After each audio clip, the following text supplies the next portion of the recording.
Islam Makhachev wants multi-division UFC championship glory, but analyst Alan Jouban would prefer to see him stick in his own lane.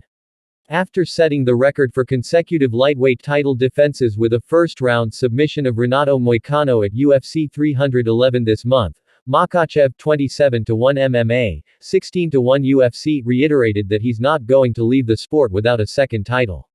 What that second weight class would be remains to be seen, but with a lack of desire to face current welterweight champ Belal Muhammad, Makhachev said he would accept a chance to face middleweight kingpin Dricus Du Plessis if it was offered. Over the past decade, reigning champions pursuing additional divisional titles has become commonplace. Some have successfully pulled it off, while others have failed.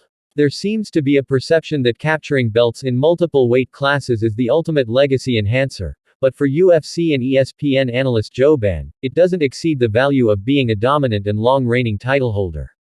"I don't need to see it," Jouban told MMA Junkie of Makhachev competing at middleweight. "I like to see guys at their weight do dominant things and set records. That's when we talk about greatness. Do I take it seriously? Yeah, I take it seriously. I think he actually feels that's what he wants to do. Has he earned it? Yeah. He set the record with 4 title defenses.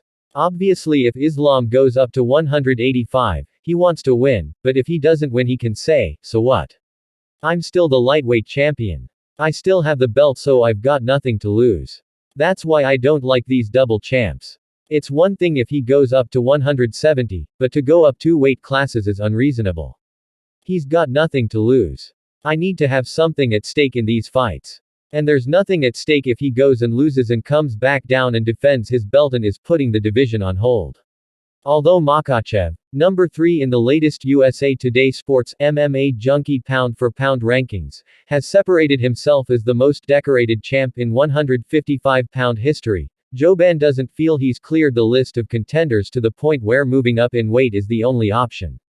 Makhachev was supposed to rematch Arman Tsarukyan at UFC 311 before the challenger pulled out on weigh-in day due to a back issue. UFC CEO Dana White said in the aftermath of the event that Tsarukyan will have to win at least one more fight to re-earn the opportunity for a crack at gold, but if Jouban was able to make the call, he thinks that fight remains as the biggest threat to Makhachev's historic reign. "Arman is the guy, in my case, that sets him apart from Khabib, as the lightweight GOAT," Jouban said. "That's what sets the record. That's the one guy in the division where there's the question mark of, can you beat this guy? Can you beat a guy that's equivalent to you in the grappling? That can change things. I think he's going to be champion for a while. The toughest test that the division has against him, I believe, as much as I love Charles Oliveira, first just don't think his grappling is as strong as Islam's. I hope he stays in the division, though. I hope he stays in the division and sets record. We're talking about him going up. What's he going to do? He's not going to fight Belal Muhammad at welterweight, so he's going to skip to 185. I don't want to see that." Check out the video above as Jouban and MMA Junkie senior reporter Mike Bone discuss Makhachev's place among the greatest lightweight champs in history on The Bonfire Podcast.